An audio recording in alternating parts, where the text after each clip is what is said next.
इस वीडियो में हम स्पेशली बात करने वाले हैं उन सभी विद्यार्थियों के लिए जिनका गैप ईयर है, यानी कि जो है किसी विद्यार्थी ने जुलाई 2018 में किसी कोर्स में एडमिशन लिया था इग्नू के, और जो है वो दोबारा से अपने कोर्स को रीस्टार्ट करना चाहता है। किसी कारणवश वो जो बीच में जो है जो 2 वर्ष भी थे 19 और 20, उसमें जो है वह अपना एडमिशन रीस्टार्ट नहीं कर पाया, टाइम से जो है अपना वो जो री रजिस्ट्रेशन जो भी इग्नू में प्रोसेस है वो कर नहीं पाया, असाइनमेंट जमा नहीं कर पाया, वो तो किस प्रकार से कर सकता है, चाहे जुलाई 2018 में एडमिशन लिया हो या फिर 19 में एडमिशन लिया हो। यानी कि बेसिकली हम इस वीडियो में बात करने वाले हैं उन सभी विद्यार्थियों की जो है गैप ईयर जिनका रहा है, जो विद्यार्थी जो है किसी कारण जो है अपना एडमिशन दोबारा से रीस्टार्ट नहीं कर पाए। ठीक है, जैसा कि आप सभी को पता है कि जो है इग्नू में जो है जिसमें जो है फर्स्ट टाइम जो है एडमिशन होता है, एडमिशन होने के बाद जो है उसके पश्चात जब उसके जो है एडमिशन के जब एग्ज़ाम का टाइम आता है, एग्ज़ाम के 1 महीना या फिर 15 दिन पहले उनका री रजिस्ट्रेशन होता है। अगर आपका कोर्स 1 साल से ज़्यादा का है तो आपको री रजिस्ट्रेशन करना होता है। तो किसी कारणवश कई सारे बच्चे होते हैं जो time to time re registration नहीं कर पाते, या फिर जो है री रजिस्ट्रेशन की प्रक्रिया तो कर लेते हैं, वो आगे का प्रोसेस नहीं करते, असाइनमेंट जमा नहीं करते, एग्ज़ाम नहीं देते, तो दोबारा से रीसेट कैसे कर सकते हैं अपने एडमिशन को। इस वीडियो में हम वही बात करने वाले हैं। चलो फिर बिना देरी के अब हम शुरू करते हैं। सबसे पहले तो मैं आपको बता दूं, जो आपकी बैचलर डिग्री है यानी कि BA BCom BSc, जिनको हम बैचलर डिग्री के अंडर ग्रेजुएट जो हम जिसे कह सकते हैं, अंडर ग्रेजुएट जो डिग्री हैं यानी कि जो बैचलर डिग्री हैं, उनका जो है मिनिमम टाइम पीरियड 3 साल होता है, यानी कि कम से कम आप उन्हें 3 वर्ष तक पूरा कर सकते हैं। ओके, और ज़्यादा से ज़्यादा जो है आप उन्हें मैक्सिमम टाइम पीरियड उनका 5 साल होता है, 5 साल तक उन्हें पूरा कर सकते हैं इग्नू के अंदर। ध्यान रखिएगा, 5 साल से अगर आपका ज़्यादा टाइम पीरियड हो जाता है तो आप अपनी जो है डिग्री रीसेट नहीं कर पाएंगे, यानी कि दोबारा से उसे कंप्लीट नहीं कर पाएंगे। कहने का मतलब ये है कि आपकी डिग्री जो है कंप्लीट नहीं होगी अगर टाइम पीरियड आपका ख़त्म हो जाता है तो। ठीक है, अगर आपका किसी कारणवश जो है, जैसे कि मैं आपको एक एग्जांपल के तौर पे बता रहा हूँ, आप अपना जो है अपने हिसाब से डिसाइड कर लीजिएगा कि आपका गैप ईयर कितने साल का है। ठीक है, बैचलर डिग्री में भी मैक्सिमम टाइम पीरियड जो है 5 साल का होता है, और मास्टर डिग्री में भी जो है 5 साल का होता है। मास्टर डिग्री में फ़र्क इतना होता है कि मिनिमम टाइम पीरियड जो है 2 साल का होता है। ठीक है, जो मिनिमम टाइम पीरियड होता है वो 2 साल का होता है। और जो है बहुत सारे डिप्लोमाज ऐसे हैं जिसमें जो है जो 6 मंथ का डिप्लोमा है या फिर जो है 1 ईयर का डिप्लोमा है, उनमें भी आपको जो है टाइम पीरियड की लिमिट मिलती है। ऐसा नहीं है कि अगर आपका 6 मंथ का डिप्लोमा है तो आपको 6 मंथ में ही कंप्लीट करना है, उसमें भी आपको जो है मैक्सिमम टाइम पीरियड मिलता है।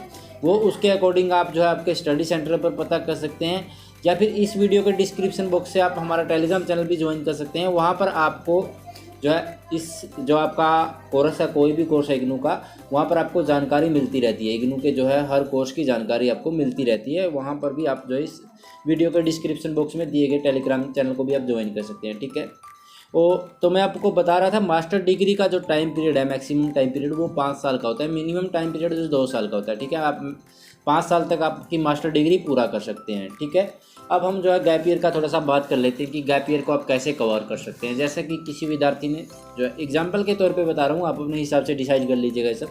किसी विद्यार्थी ने जैसे कि जुलाई 2019 में एडमिशन लिया, फर्स्ट टाइम इग्नू के अंदर एडमिशन लिया किसी बैचलर डिग्री में। ठीक है, उन्होंने एडमिशन ले लिया। एडमिशन लेने के बाद जो है उन्होंने अपनी जो है टाइम टू टाइम यानी कि मार्च में अपनी असाइनमेंट जमा कर दी। ठीक है, मार्च का जो 31 मार्च तक की उनकी लास्ट डेट थी 2020 की, उन्होंने जो है लास्ट डेट से पहले अपनी असाइनमेंट जमा कर दी। असाइनमेंट जमा करने के बाद जो है कुछ ऐसी घटना उसके जीवन में घटी कि वो अपना जो है आगे की डिग्री वो पूरा नहीं कर पाया, यानी कि जो है उन्होंने 2020 का साल पूरा कवर कर दिया। ठीक है, और जैसे ही 2021 का साल आता है तो वो अपनी जो है जो डिग्री है उसको दोबारा से जो है चालू करना चाहता है, जो अपनी बैचलर डिग्री है, बैचलर कोर्स है, उसको दोबारा से शुरू करना चाहता है। ठीक है, मैंने आपको पहले ही बताया मिनिमम टाइम पीरियड जो है 3 साल का होता है और मैक्सिमम टाइम पीरियड जो है 4-5 साल का होता है। तो उन्होंने जो है उनकी 1 साल ख़राब कर दी, यानी कि वो अब उसके पास कितनी साल बची जो उनको जो है कवर करना है डिग्री, उनके पास बच गए 4 साल। तो जो है 2021 में वो दोबारा से रीसेट करना चाहता है, तो वो कैसे कर सकता है उसके बारे में बता देता हूँ मैं आपको। उसको कुछ नहीं करना है, जब भी 2021 की साल आए और जैसे ही आपको पता कर लेना है कि री रजिस्ट्रेशन चल रहा है उस विद्यार्थी को री रजिस्ट्रेशन का पता करना कि री रजिस्ट्रेशन का जो है पोर्टल चला हुआ है। अगर री रजिस्ट्रेशन का पोर्टल चला हुआ है तो आपको री रजिस्ट्रेशन करना है। इससे कोई मतलब नहीं है कि आपका जनवरी सेशन है फिर जुलाई सेशन है, ठीक है। आपको री रजिस्ट्रेशन कर लेना है उसी वक्त, ठीक है। जैसे आप री रजिस्ट्रेशन कर लेंगे 2021 में तो आपकी डिग्री जो है दोबारा से वहीं से स्टार्ट हो जाएगी। और उसी टाइम पीरियड के अगर जनवरी का आपका री रजिस्ट्रेशन है, जनवरी में आपका री रजिस्ट्रेशन होता है तो आपकी जो है जनवरी सेशन के अकॉर्डिंग असाइनमेंट जमा हो जाएंगी और जनवरी सेशन के अकॉर्डिंग आपके एग्ज़ाम हो जाएंगे, ठीक है। और आगे से जो है आप अपनी डिग्री कंप्लीट कर सकते हैं, यानी कि जो है 2025 तक आप अपनी डिग्री 2024 तक आप अपनी डिग्री कंप्लीट कर सकते हैं, यानी कि जो मैक्सिमम टाइम पीरियड जो रहेगा उस तक आप कवर कर सकते हैं उसकी आपकी डिग्री, ठीक है। ऐसा ही मास्टर कोर्स में ऐसा ही अगर आपका 2 साल का भी गैप ईयर हो जाता है तब भी आप रिकवर कर सकते हैं। ऐसा नहीं है कि 2 साल के बाद आपकी डिग्री आप चालू नहीं कर सकते। इग्नू में अटेंडेंस का जो है इतना ज़रूरी नहीं कि अटेंडेंस का क्या सीन है, अटेंडेंस इतना नहीं है कि आपको अटेंडेंस 100 का 100 अटेंडेंस देना है। अगर कोई दिक्कत भी आता है तो आप आपके स्टडी सेंटर पर जाकर विजिट कर लीजिएगा। स्टडी सेंटर पर आपको कोऑर्डिनेटर मिलेंगे, कोऑर्डिनेटर से आप बात जैसे ही करेंगे तो आपको इस बारे में पूरी तरह से सलाह देंगे और अच्छे से आपको जो है इस बारे में आपको डिस्कस करेंगे, अच्छे से आपको बताएंगे कि आप इस प्रकार से आपकी डिग्री को दोबारा से चालू कर सकते हैं, ठीक है। और कोऑर्डिनेटर से भी अगर आपकी बात ना बने, स्टडी सेंटर पर जाने के बाद भी अगर आपकी बात ना बने तो आप एक बार आपके रीजनल सेंटर विजिट कर लीजिएगा। जैसे आप रीजनल सेंटर जाएंगे तो आपकी सारी प्रॉब्लम दूर हो जाएंगी। ऐसा नहीं है कि जैसे कि क्या होता है स्कूल में जो विद्यार्थी अभी बैचलर डिग्री में एडमिशन ले रहे हैं उससे पहले जो है वो स्कूल टाइम था उनका, स्कूल टाइम में होता था कि उनको जो है डांट पड़ती थी अगर वो ज़्यादा दिन स्कूल नहीं जाते थे या फिर जो है उनकी पढ़ाई बंद हो जाती थी, तो अगर वो स्कूल जाते थे तो डांट पड़ती थी। ऐसा आपको बिल्कुल भी नहीं है कि आपको वहाँ पर कोई सुनाने वाला नहीं है कि आपको जो है डांट पड़े या फिर आपको कुछ सुनने को मिले। वहाँ पर आपको जो है सलाह दी जाएगी, सलाह के अकॉर्डिंग आप अपनी जो है दोबारा से आपके कोर्स को रीसेट कर सकते हैं, ठीक है। आशा है कि आपको ये वीडियो पूरा जो है अच्छे से समझ आ गया होगा, आपको पता चल गया होगा कि अगर आपका गैप ईयर है तो आप किस प्रकार से आपकी डिग्री को जो है दोबारा से रिकवर कर सकते हैं।